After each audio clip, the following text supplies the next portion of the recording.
everyone, this is Maggie again. In today's video I will talk about menstrual cups and whether they may be a good solution for blind and partially sighted ladies. I am sorry that this video will be really long, but believe me, there is a lot to cover. So at the beginning I will describe what the cup looks like and how it works. Secondly, I will share with you criteria that we need to take to consideration when choosing the most suitable cup for our needs. Then I will discuss how we use cups.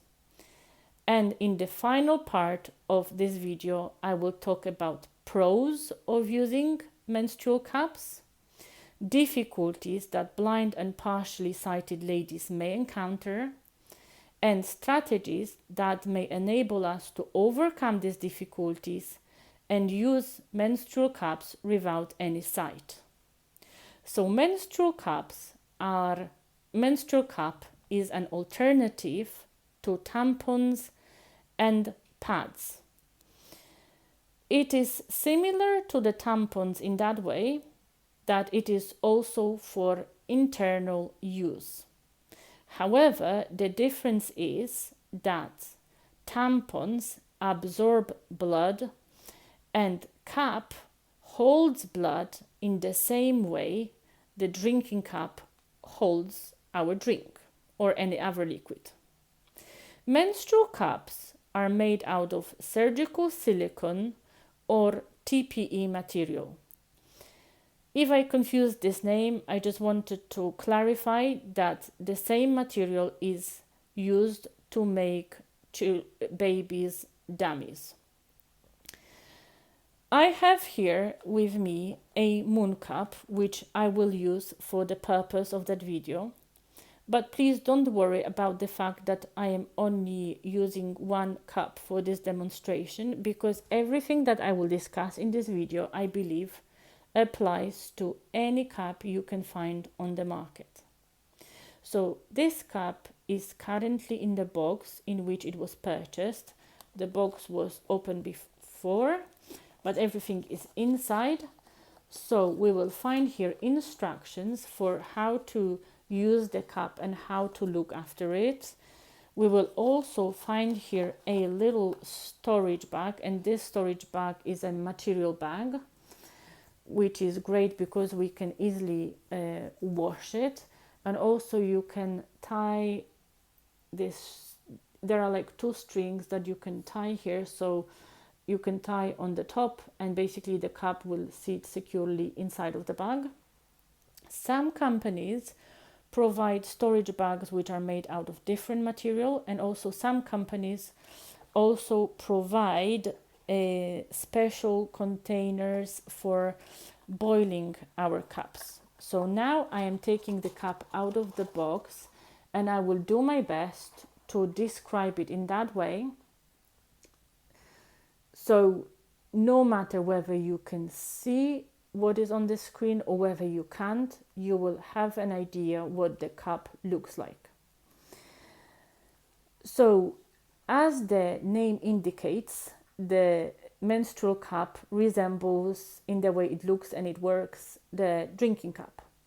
However, I think that I would maybe for the purpose of that video compare it to the wine glass, only because the body of the cup towards the base gets a little bit narrower and rounded in the same way the wine glass is shaped. And also this particular cup has a stem that very much resembles the stem of the wine glass, and the only thing is that it doesn't have this part of the stem which is sitting directly on the table, you know, this flat part of the wine glass which allows it to stand securely on the table.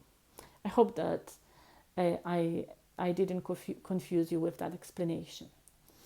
So on the top of the cup there is a rim, and it is important because in majority of the models the rim is thicker than walls of the cup, and a little bit, we could say they're like a little bit rounded on the outside. So basically in this point, when the rim is, we could say that the cup is the widest.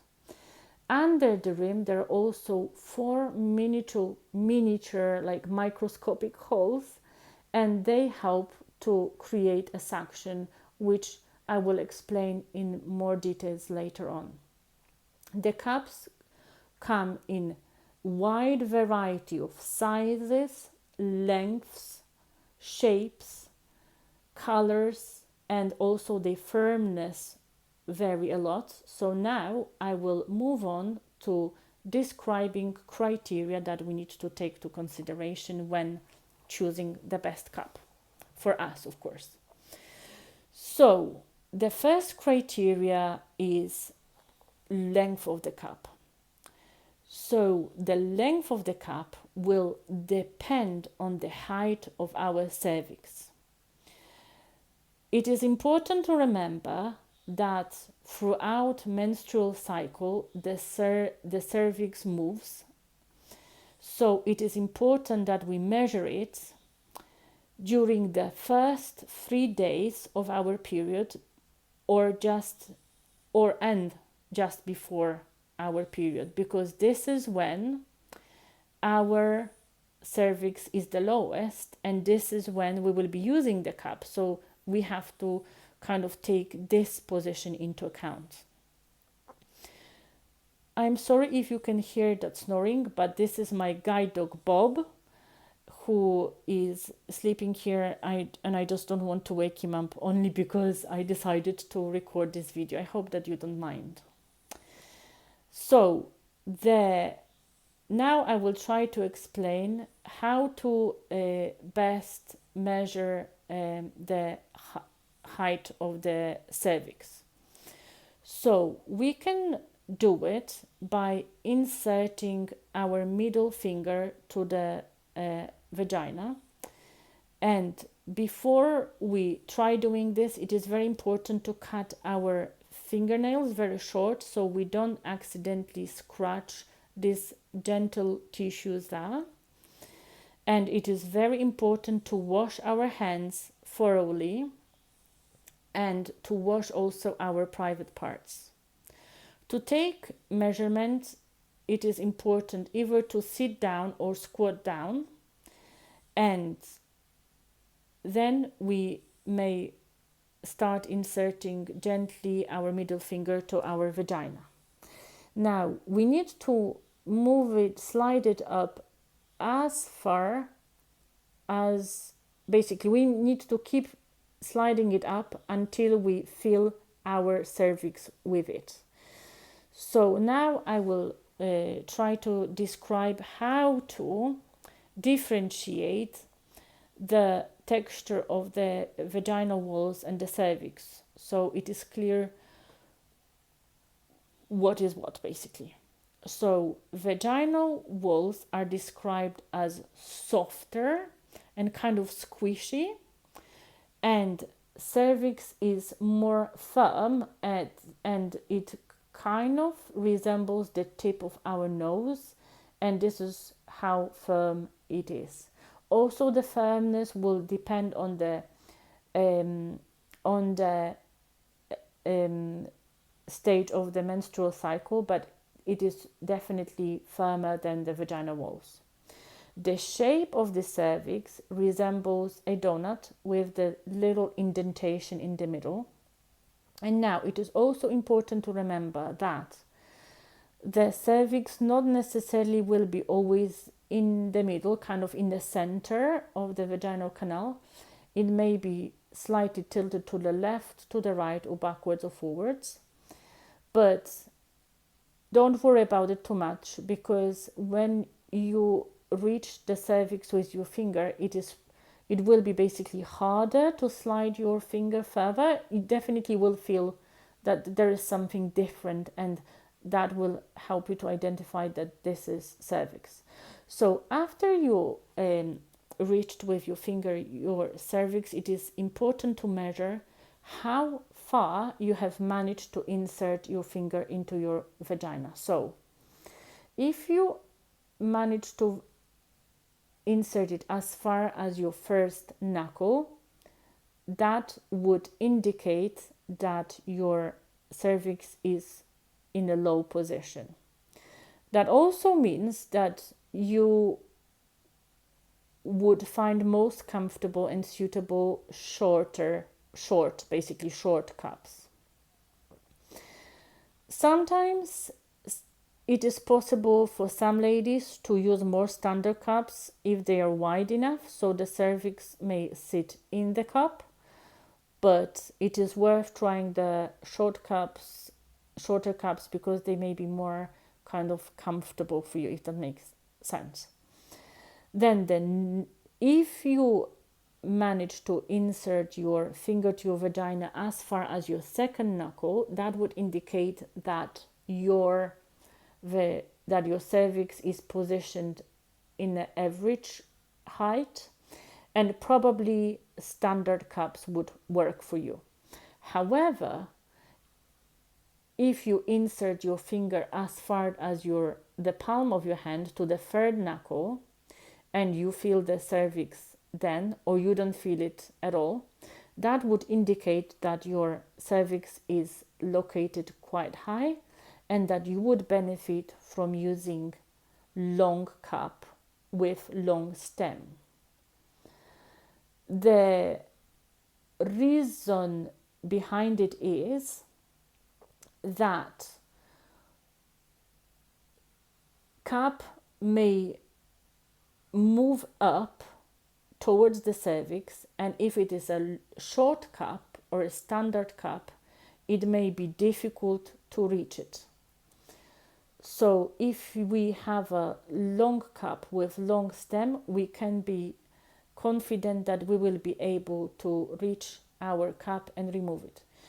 If for some reason, if for some reason you, after inserting your fingers to your vagina, you don't feel your cup, please don't panic. Just relax and bear down with your muscles, and the cup will be brought down by the muscles and you will be able to reach it. Don't worry, definitely the cup is not going to get lost and it is not going to move, upwards to the uterus. That, to my best understanding, is technically impossible. So it is really important to relax, bear down, and it will be possible to remove it. Then at this point, I also may mention that there are different shapes of the stem. So here my cup has a stem, as I mentioned, that resembles the stem of the wine glass, or you could describe it also as a thick string. But there are also stems that are shaped like a ball or like a loop. And some people find it more comfortable. The only thing that I kind of researched about this is that if you have a stem which resembles the string, you can then adjust it to your needs. So for instance, you can just cut it with scissors a little bit, or cut it in the middle, or cut it cut it off completely. So you can kind of decide how much you want to cut off, and you may, cut off a little bit, then cut off a little bit if you need a little bit more, and then you can find your perfect length.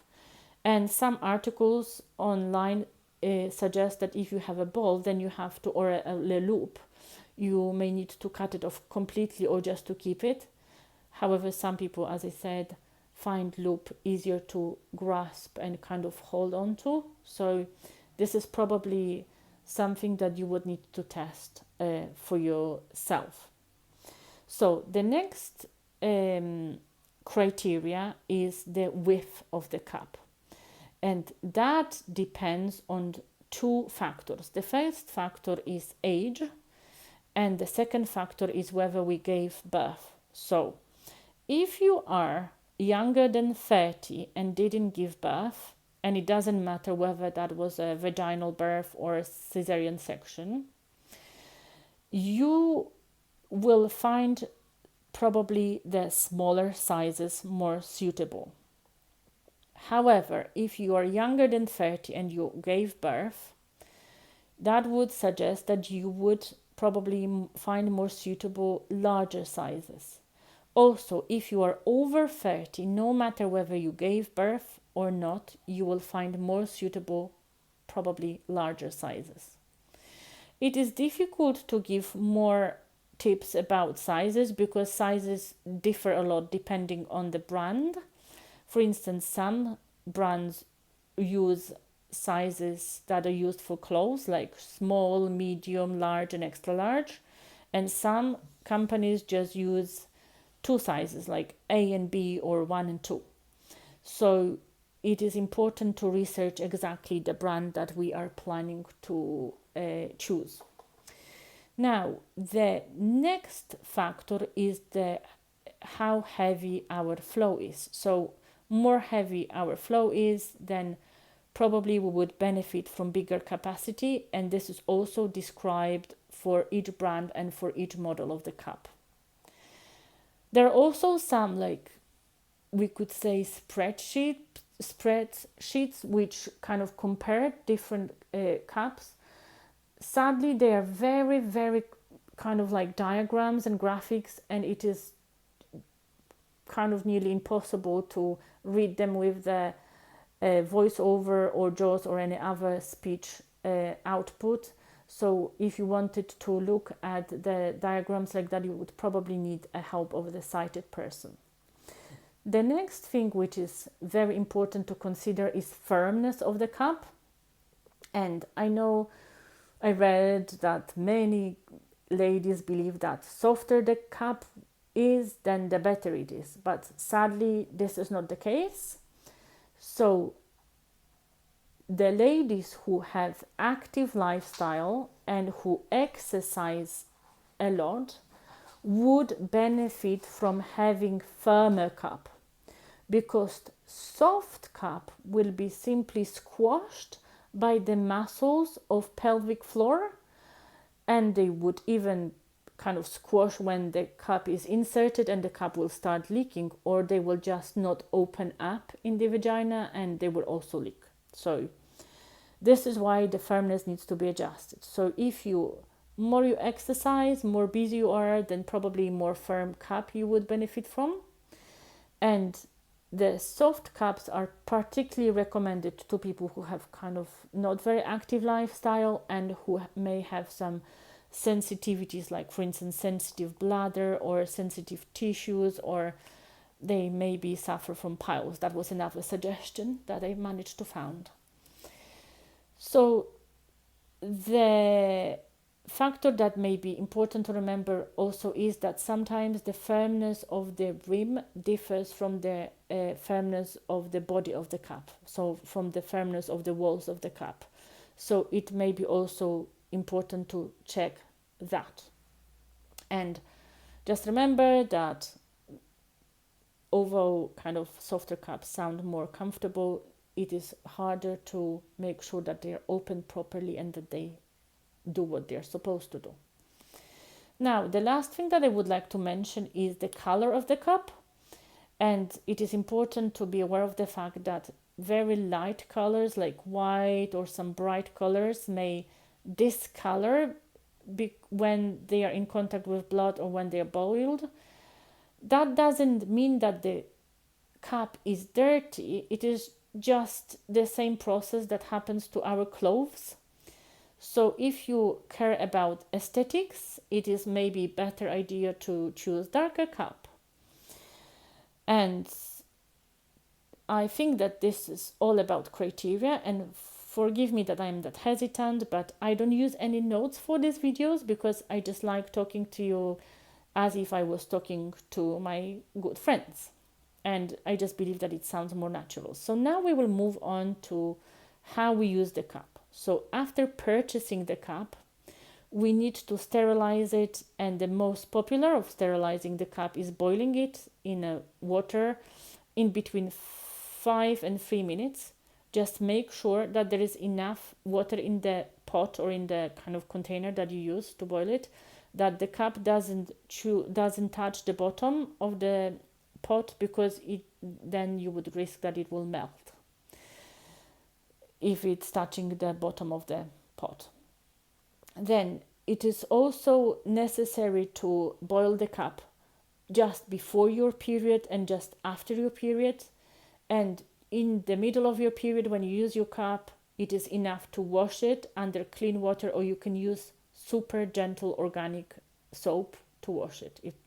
I hope that explanation helps. Now, to insert the cup, it is important to find the most comfortable position. So you may either choose to sit on the toilet, squat down, stand, or stand and rest your foot on the toilet or on the bath. You also need to wash your hands before you before you insert your cup. And then to insert the cup, it is necessary to fold it, because basically it is too wide to insert it when it's open. So now I will try to audio describe 3 ways of folding the cup, and this is probably the most difficult part of that video and the one that I care about most, because it is just hard to explain it verbally.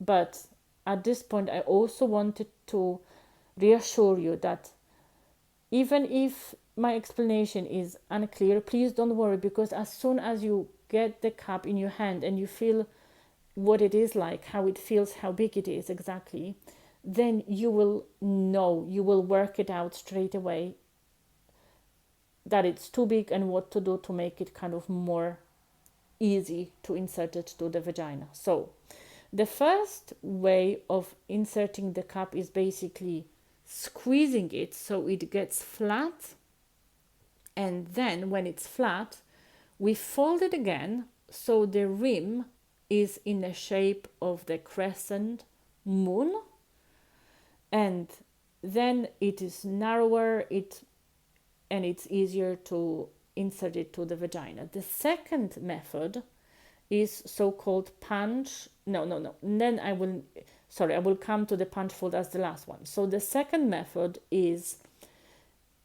the first step is similar. So again, we just squeeze it, we make it flat, and then we fold over one of the corners to the base of the cup. So it creates kind of like a narrow, we can say spiky end, which resembles the parameters of the tampon, and it is much easier to enter it that way. So probably this is the narrower and easier to enter than the previous one.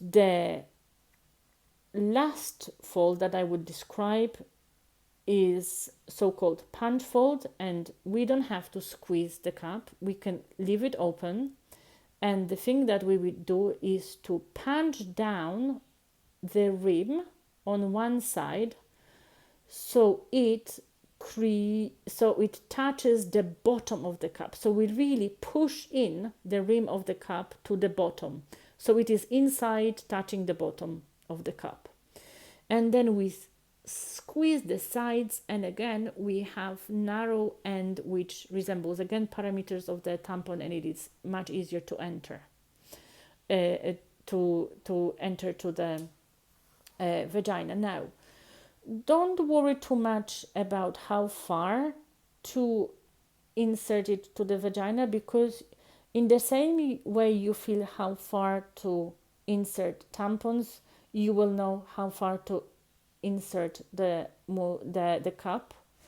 The only way that it is important to mention is that all of the cup needs to be inside of our vagina. The only part which may sometimes stick out is the stem, and some ladies are comfortable with stem sticking out slightly, but some ladies decide to cut it off, and when they are removing the cup, they just basically grab the base of the cup, and they don't need the stem at all.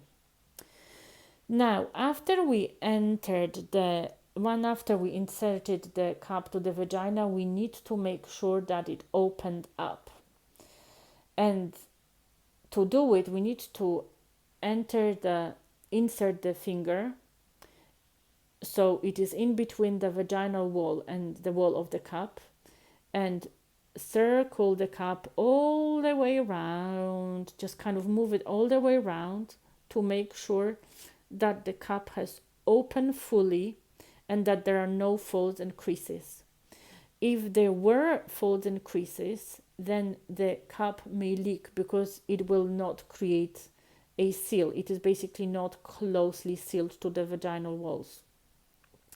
It may be also important to double check, especially if you have low cervix, that the cervix didn't get trapped in between the wall of the cup and the wall and vaginal wall, because if that happened, the blood will be basically flowing down on the side of the cup, and the cup, would all of the blood will just go on the side and it wouldn't work at all. So the cervix has to be sort of over the cup or slightly inside, so the blood may flow into the cup. Now, if the cup is not fully opened, it is recommended to kind of try to rotate it slightly, and then it should open up. If it didn't, you can also try to probe it a little bit this way and that way. You will feel what to do when you get to that stage, and if it's not too soft, if everything is okay, it will open up. After it open up, it is recommended to tug slightly on the base of the cup or on the stem, so it creates vacuum and it gets tightly sealed, and that ensures that it will not leak and that will stay securely in place. To remove the cup, again, we need to wash our hands, and now Bob is making himself comfortable on the bed. Sorry about that. So, to remove the cup, again, we need to wash our hands, again, get to our most comfortable position so we can again sit, squat or stand. And the most important thing is to relax our muscles, because if we are going to be stressed, the muscles will be tight and it will be harder to remove the cup. Then the next stage will be, if you enter your fingers into the vagina and you don't feel the cup, please don't panic. Just bear down as if you were going to the toilet, and the cup will move down and you will be able to reach it. Then the next, so basically from what I read, there is no risk that the cup will get lost or will be moving forever upwards and will get lost somewhere in our uterus or our belly. This is, to my best knowledge, from what I read, it is impossible. So we will retrieve it by bearing our muscles, no matter how high it moved up, and especially if we're worried about that, we may always get a longer stem to begin with. Okay, after we reach the cup, it is helpful to kind of pull it slightly down to the point that we can reach the base of the cup. If we can reach the base of the cup, then it is recommended to squash it slightly, squeeze it, and that releases the vacuum, and that makes it basically the seal is broken, and it is much easier to remove the cup. And then by rocking the cup slightly gently from side to side and kind of pulling down, we will remove the cup. Then we pour the blood to the toilet, and after washing it, we may insert it again. Okay, so I am sorry again that this description was so chaotic, but as I mentioned, I really want to make sure that it makes sense. So the next part will be about advantages of the cup and difficulties that blind ladies may, or partially sighted ladies may encounter, and also ways of overcoming these difficulties. So I will start with advantages. So the first massive advantage is that cups are eco-friendly. So if we look well after our cup, we may use it even up to 10 years, and some people say that it could be even up to 15 years. So if you imagine how many pads and tampons we would use in this time, and we also need to remember that majority of tampons and pads have plastic parts in them. There is some foil always to kind of increase capacity and security. And this foil will not decompose for maybe even few centuries. So basically in this amount of time, in this 10 years, probably we produce a mountain of waste. The second big advantage is finances. So initially purchasing the cup may be expensive because it costs around maybe £20, depending on the type and company, of course.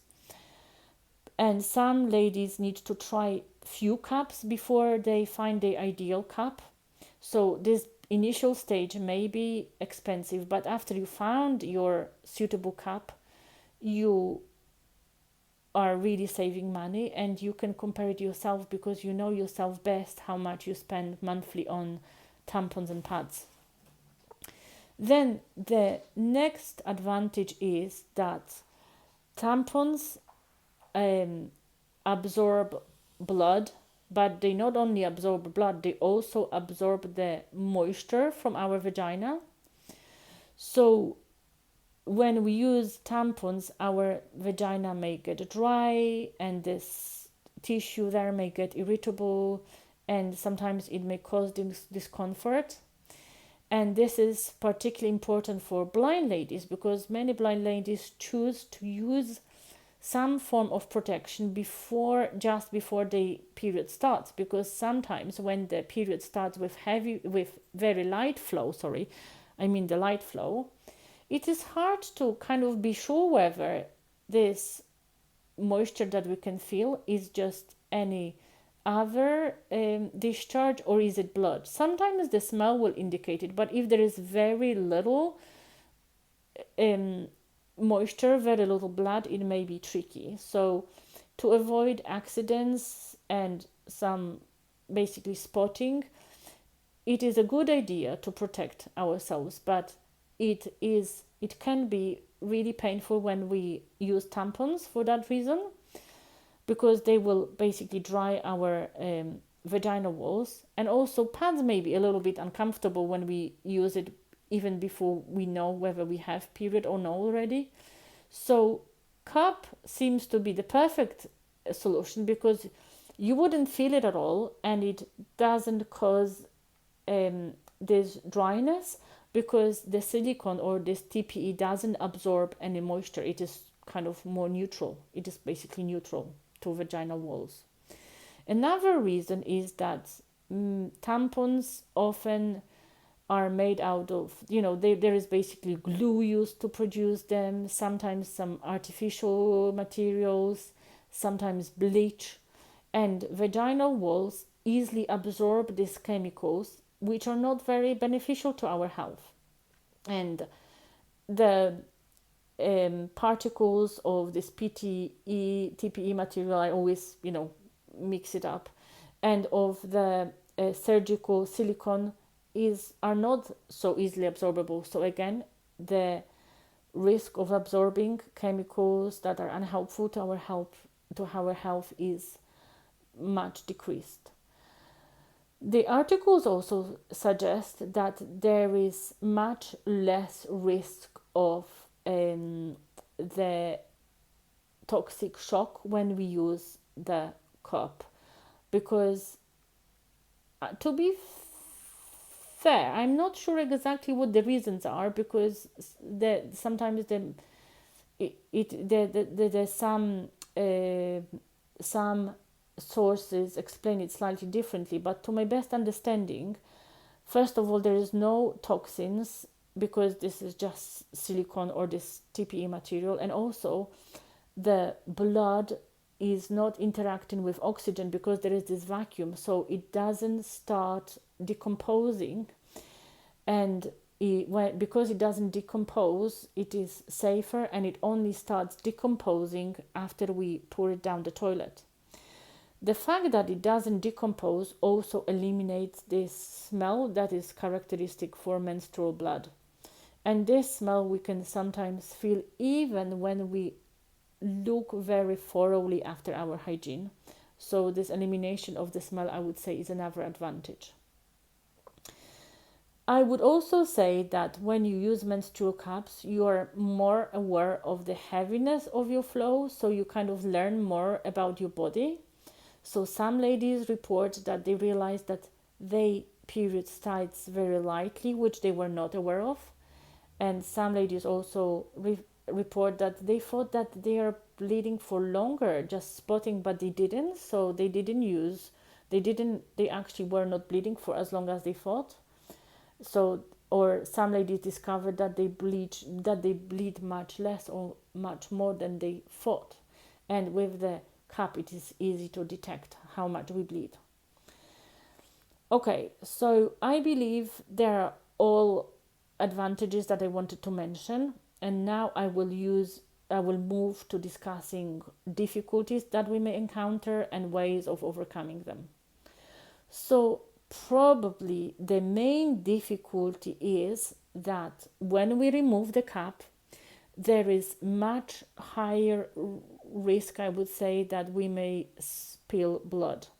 So sometimes we kind of remove it at a kind of steep angle, and it may kind of start, flowing out of the cup before we realized. Or sometimes when we squeeze the base of the cup and the cup is very full, it may start overflowing.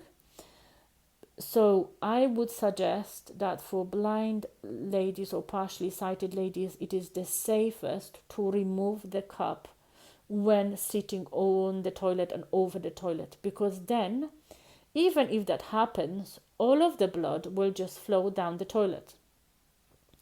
The second thing that it's important to remember is that sometimes when we want to wash the cup in the sink, like to rinse it out in the sink, and even when we kind of emptied the cup and held it for a while, so we are sure that kind of all drops kind of went down the toilet, it is possible that some particles of blood are still on a cup, or some tiny drops, and we may spill them when we carry the cup to the toilet, to the sink. So to prevent that, many ladies use simply bottle of water and wash out the cup over the toilet again. And this is not only blind ladies who do it. In fact, many sighted ladies who are, for instance, traveling and using public toilets, they also use the same method. So kind of, maybe it sounds like a lot of hassle, but many people use it, so I wouldn't say it is.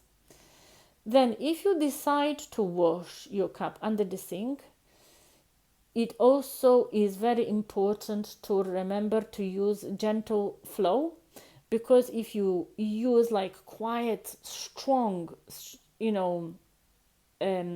stream of water, the particles of blood or tiny drops of blood may kind of splash around, and they may leave some marks on your clothes or on the wall or on the sink. And if your vision is really poor, or if you have no vision at all, like I don't, you wouldn't even realize it, which may be stressful. So it is it may be stressful if you're aware of this and you worry about that. And it is important, I would say, to be aware of this. So it is safest to use very gentle flow of water, and then the water will not splash and the drops of blood will not splash. Then it is also maybe worth mentioning that there may be blood on our fingers, but it also is when we use tampons. So anyway, we should always wash our hands after using the toilet, but it may be helpful to have some wipe with you, like baby wipe, if you're worried about this, so you can wipe your fingers straight away. or just wash your hands thoroughly after doing this. Okay, so the final difficulties that I would like to mention is the fact that if you if there were some problems with leakage, the leakage may be tiny, and it may be hard to detect without sight. So when there is a big, like spot of blood, if the leakage was big, you know that the kind of the material which is stained by blood kind of gets rougher and harder, so you will feel if there is a lot of blood. But if there was only tiny bit, it may be hard to detect it with your fingers. So this initial stage when you check whether the cup is not leaking may be hard, but I would hope that you will have a sister, friend, mom, somebody close to you who would help you to check it out, because you just need checking once or twice, and then then you may be confident that everything is fine. So it is worth to overcome this difficulty. The last thing that I would also maybe suggest is that some ladies are discouraged by these initial difficulties, that they worry whether they will cope or whether they understand everything well, and especially if you can't see the diagrams, that can be scary. But it is really worth to overcome this first stage, because then the benefits, may be really helpful to you. So I also forgot to mention before that probably you will empty your cup far fewer times than you change your tampons and pads, because cups have bigger capacity. So some ladies do it only twice a day, like every 12 hours, in the morning and in the evening.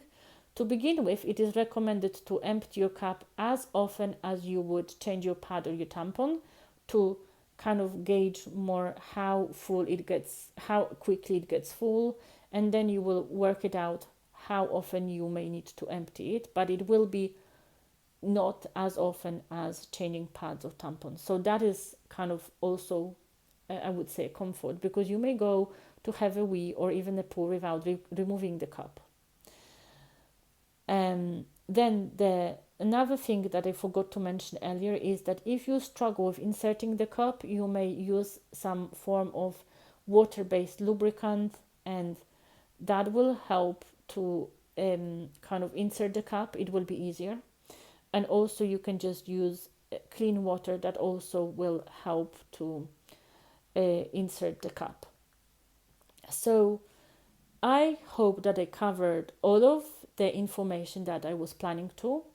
The only thing that I will say at the end is that just please remember, I am not medically trained. So if you have some medical concerns and you want to double check whether you're able to use the cup, please talk to your doctor, to the GP, to the nurse, to somebody medically qualified, and I would double check all of your concerns. To my best knowledge, it may be harder to use the cups if you have some sort of coil, and because the strings may get trapped in between the wall of the cup and vaginal wall, and you may kind of slightly displace the coil. I don't think you would pull it out, but you may displace it, and it may be painful, or basically it would maybe stop working correctly. And I also read that after just giving birth, it is also not recommended to use cups at all, because the risk of the infection is too high. So I hope that you found this video helpful, and I hope to see you soon in my next recording. Bye bye.